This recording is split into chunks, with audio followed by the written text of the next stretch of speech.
and 3 and 4 devices apply a Canadian medical device license, that is MDL. So MDEL is what? Medical Device Establishment License, and MDL is a Canadian Medical Device License. So these are the two applications for different classes of medical device. Then apply for this device. Then compared to US 510K application, MDL applications are simpler for class 2 device and about the same for class 3 device. So class 4 MDL applications are comparable to the US PMA application, pre-market application. So note that an MDL application is for the device itself, whereas an MDEL is a permit for the distributor and importer or the manufacturer of class 1 device. So very simple, the MDL is used for the lower class of devices, and it shows that once you get the MDL, you are ready to, it is a sort of permit through which you can distribute or import your medical device. And MDL is what? It is as good as a US patent K application. Then for class 1 device, submit MDL application, prepare mandatory procedure and pay Health Canada fees for class 2 device, Health Canada fees and go ahead. For class 2, submit MDL application, IFU is a intent for use. The label is very important. The intended purposes has to be mentioned. Then declaration of conformity and ISO 13485 certificate. Pay Health Canada fees for class 3-4 devices. Submit MDL application plus declaration of conformity, ISO certificate, IFU and pre-market review document following the STAD format, that is summary of technical documentation, which may include clinical data. Clinical data collected outside Canada is generally accepted. Then pay Health Canada fees and go ahead. Then for class 4 device, Health Canada will review your MDL application and pre-market review document. So class 4 is exactly what? Pre-market review, pre-market application. Here we have mentioned class 4 MDL application are comparable to US PMA application. So more or less, if you see, Canada follows US FDA type of procedure for the class 3 and class 4. That is 510K and PMA. Then once the approved application will be posted, once you get the approval, the approved application will be posted on Health Canada website. Then you are now allowed to sell your medical device in Canada. Licenses do not expire, but you must pay annual fee to the Health Canada. Failure to pay fees will result in your approval license being revoked. Now we'll see how the Japanese people have classified their devices. So here also you see class 1, class 2, 2 again divided into two types, that is specified control and control. So class 1 is general classification, which is of low risk. Class 2 divided into two categories, that is specified control and controlled, which is of medium risk. Class 3 is highly controlled, that is higher risk. And class 4 again highly controlled and which comes under highest risk. So how the Japanese medical device approval process is? First step is determine classification of your device according to Japanese Pharmaceutical and Medical Device Act, which is also called PMDA, and Japanese Medical Device Nomenclature, that is JMDN codes. Devices are segmented into general class 1 medical devices, specified controlled class 2 medical devices, controlled class 2 medical devices highly, that is highly, the class 3 medical devices for highly controlled class 4 medical devices. So we have seen in the previous slide. So you have to categorize, you have to classify your own device as per this Japanese PMDA Act and GMDN codes, under which category you are falling, whether it is class 1, 2, 3 or 4. Then appoint marketing authorization holder, that is MAH, to manage your device approval process in Japan. Of course, Japan is the most difficult Japanese language, or China. Whenever you go into China, so it's very difficult. There is always a language barrier. So you have to appoint a Japanese agent, what we call it as Japanese appoint marketing authorization holder in Japan to manage your device approval process. So your MAH or DMAH will control your device registration. And then manufacturers must register their facility. So everywhere you have to register your facility and pay the registration fees every year, the renewal fees every year, like in US, Europe, Canada, Japan. Everywhere we have to, keep our facility alive. How we keep our product renewal also after 3 years, or sorry, after 5 years, we are going to renew our product license. So similar our facility also, because there are chances you might change your facility address, form address, you might shift. So you have to maintain that record with the respective health authority. Then implement quality management system which complies with the PAL and the Ministry of Health, Labour and Welfare, that is MHLW, Ordinance number 169, which is based on ISO standards. Then for class 1 devices, submit pre-market submission to PMDA. For specified control class 2, submit pre-market certification application to registered certified body, that is RCB, authorized to issue certification. For control class 2, highly controlled class 3 and highly controlled class 4 device, prepare pre-market approval application as well as registration dossier in summary technical document, that is state format, to PMDA, and all document must be in Japanese. So that is why here it's very difficult to crack this Japanese approval, and you have to appoint the agent and who will do all these things. You have to give your documentation in English, get it translated into Japanese language, and he will be the local point contact with the health authority, and for getting our marketing approval for medical device which falls under category 1 to 3.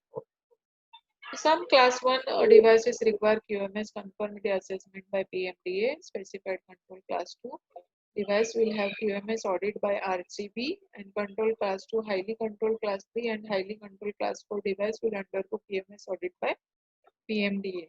So as you go higher and higher, the risk is involved more. So that is why inspection is audit is required. So Japanese people will come and audit your facility, and on-site audits are typically required for new devices with no existing JMDN code, class 4 devices, and those requiring clinical investigation. So generally, you just have to remember class 3, 4 or class 2, 3, 4, where the clinical evidence, clinical data is submitted for the new medical device. That facility has to undergo for the inspection by PMDA.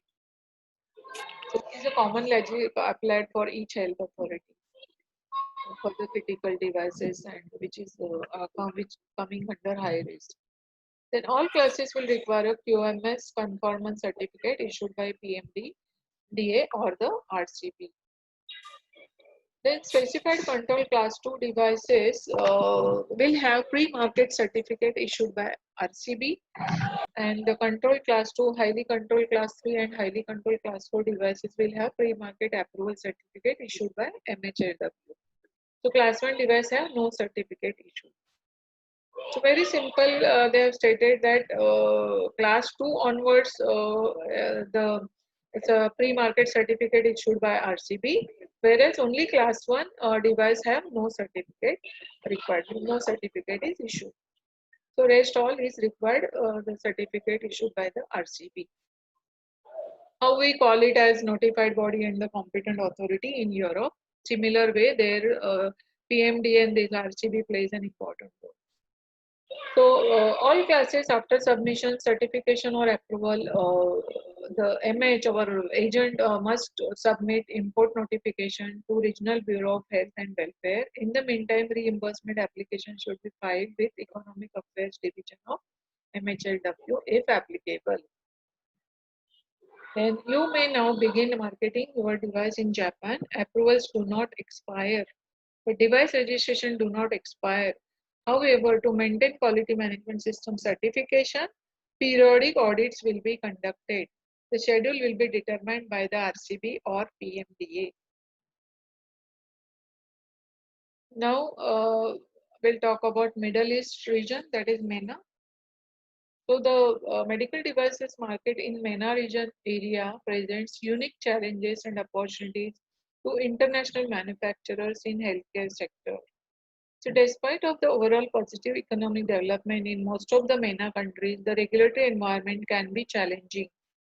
Publicly accessible written legislations are limited in these countries, sometimes are only available in the local language, mostly Arabic. So you must have seen Arabia, all the MENA region, Abu Dhabi and Qatar and all those people use the Arabic language as a local language. So also important to mention in this context are the barriers for the continuing evolution of the regulatory environment in some of the emerging countries due to their political instability and non-transparency. So a couple of Middle East countries, if you see, they are highly political, and there is a language barrier as such, and there are very strict rules for the male, female, and we have seen they are not transparent. So because of that, they are unable to develop, and there are lots of political instability, and due to which there is a I would not say a huge scope, but like moderate scope to enter into this MENA region for the healthcare sector, that is medical devices. But now due to COVID, all countries have opened up, and the entry is open into all countries for marketing medical devices in different ranges, different classes. So that one should take the advantage of. So in MENA region, if you see Saudi Arabia, that is SFDA is the biggest health authority, and they understand the English language also. Though some part of the administrative we have to translate into Arabic. The administrative forms also we have to fill it in Arabics, because I personally dealt with SFDA, for one of my client for the medical device and for the pharmaceutical product as well. So I know how to deal with SFDA.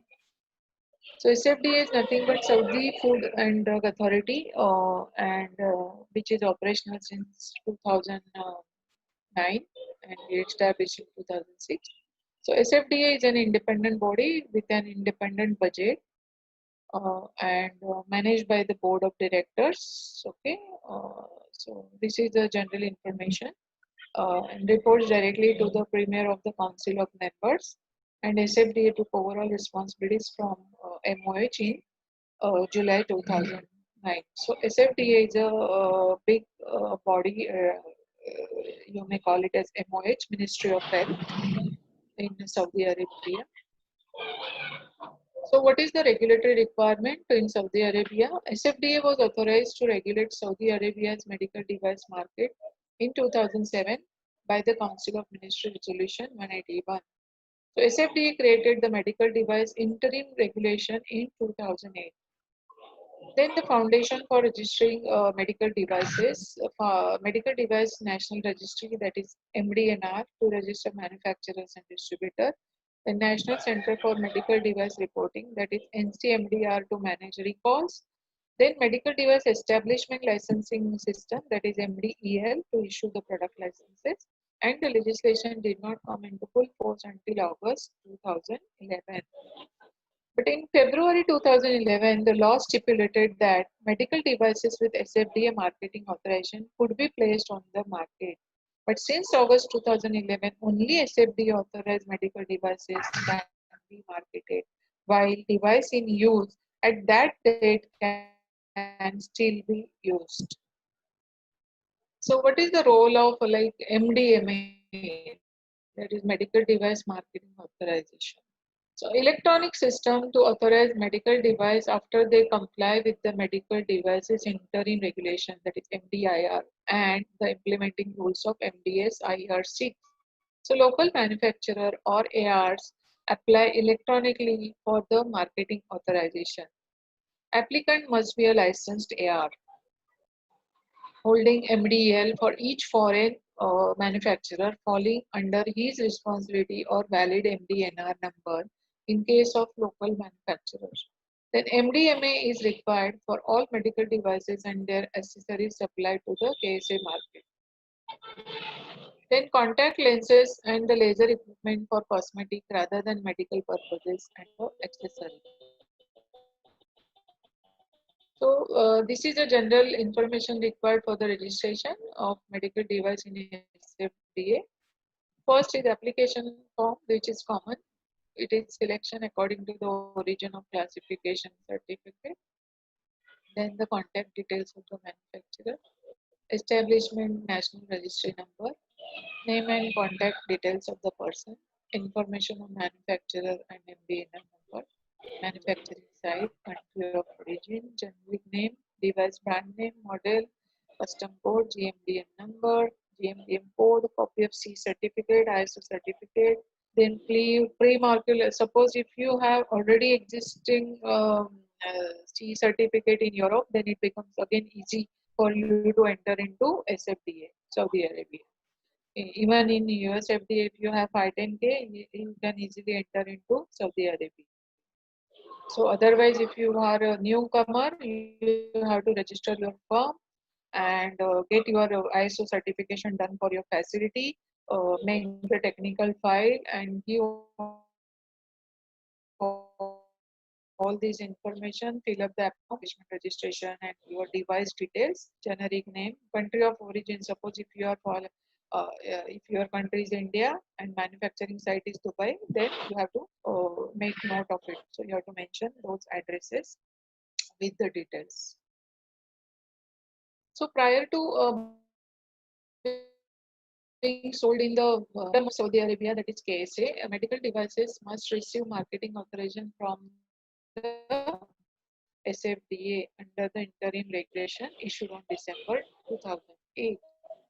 So, step one is what your device must have prior market authorization in one of the following reference market. So, as I said, if you have a CE mark in Europe and 510 in US, you get an easy entry. So, like that, there are a couple of other countries they have mentioned. If your device has prior market authorization from Australia, Canada, Europe, Japan, or USA. The device classification in your reference market will determine the classification of your device in the KSA, that is Kingdom of Saudi Arabia.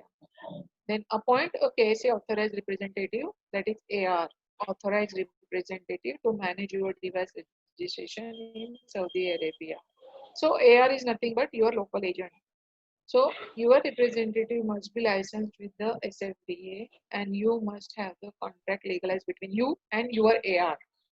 Your AR must present the legalized AR contract to the SFDA for review and will obtain a license permitting them to represent you in the Saudi market. The license must be renewed each year and there it is a fee. So everywhere you have to renew the license, right? And you have to register your firm. Then prepare medical device marketing authorization, that is MDMA.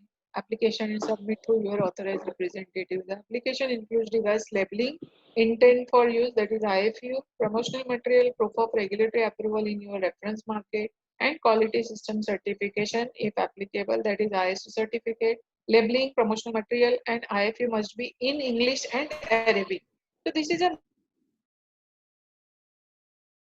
mandatory requirement. As I said, most of the administrative document which goes, if you consider CTD in module 1, what we submit the administrative document, those all goes in their local language. Even if you consider Japan, China, Russia, SFDA, so their local language we have to use to submit this document.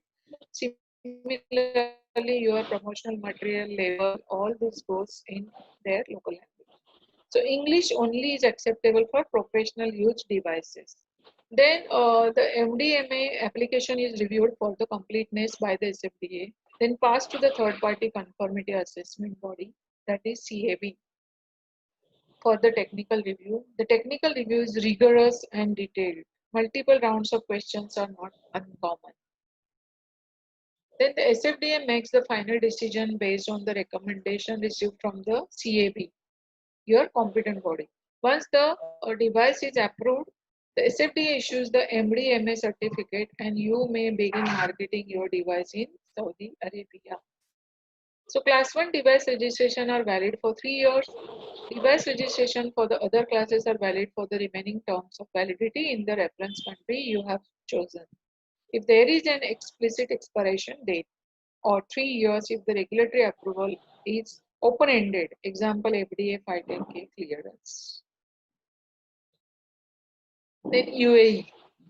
So UAE again, it is one of the Ministry of Health which is popular in GCC.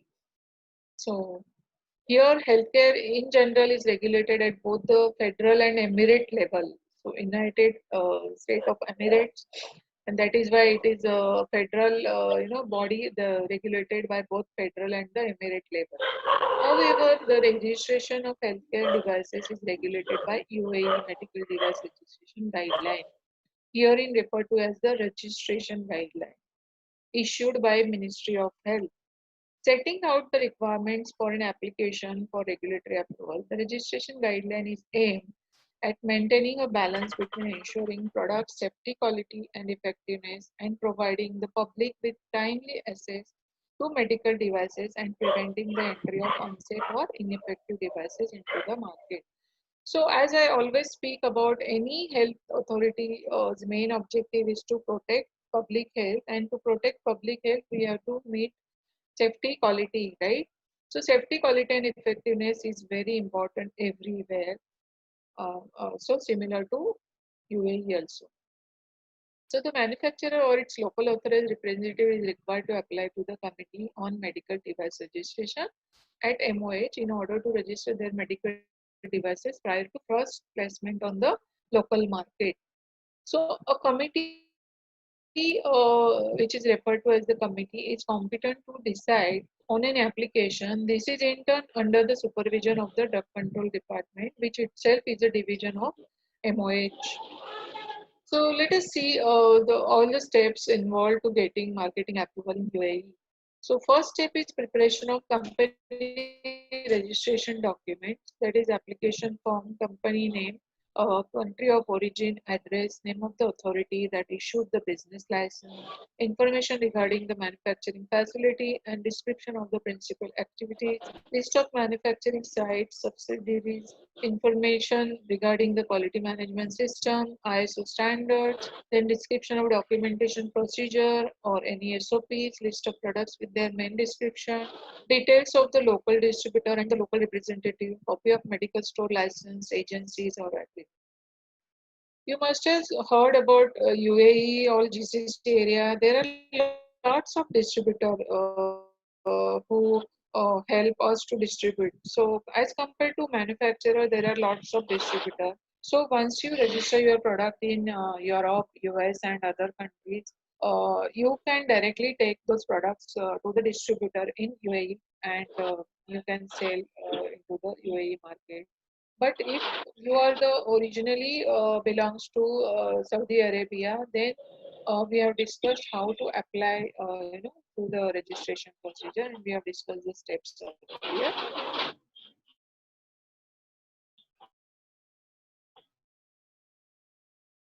How to make the application and all.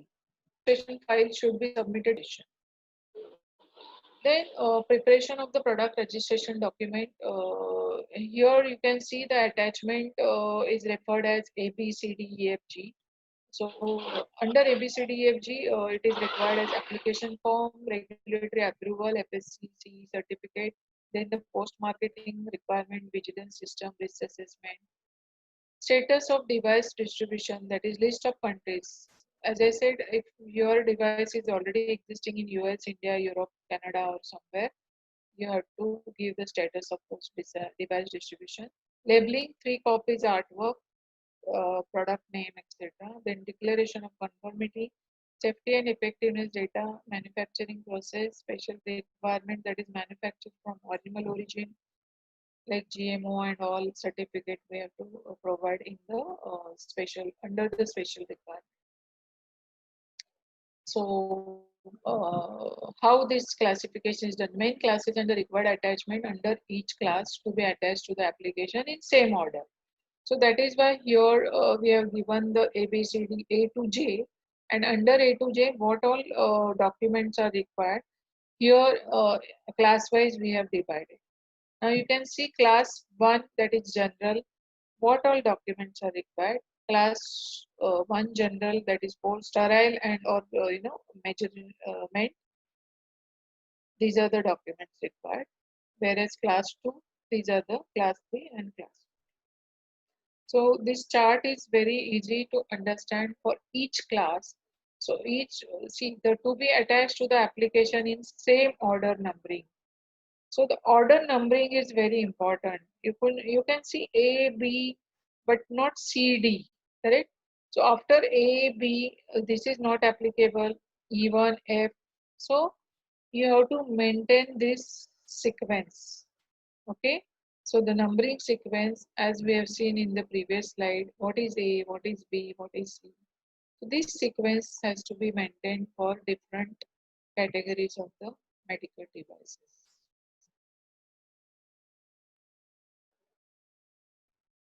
Then the main classes and required attachment under each class to be attached to application in the same order numbering. So if the ministry accepts the file, it is then passed to the final committee at the ministry. A committee is competent to decide on an application. This is in turn under the supervision of the Drug Control Department, which itself is a division of Ministry of Health. The committee meets 4 times a year to review all the application filed and determine on a case-by-case basis which companies can be registered with the ministry as approved importers of the medical devices. Once these companies have been registered, they are then eligible to obtain import permits for the medical devices to be sold in UAE. So if for any reason the file is rejected, the committee will provide reason as to why. This permits the company to make necessary adjustment and make a new application once compliance has been achieved. So in this way, we have discussed about US, Europe, Canada, Japan, Australia, and SFDA and UAE. So in this way, we have covered today's lecture of the overview of medical devices, how it is categorized in different countries, and how the application is submitted to get the marketing approval. Thanks for your kind attention, and now we'll close this lecture and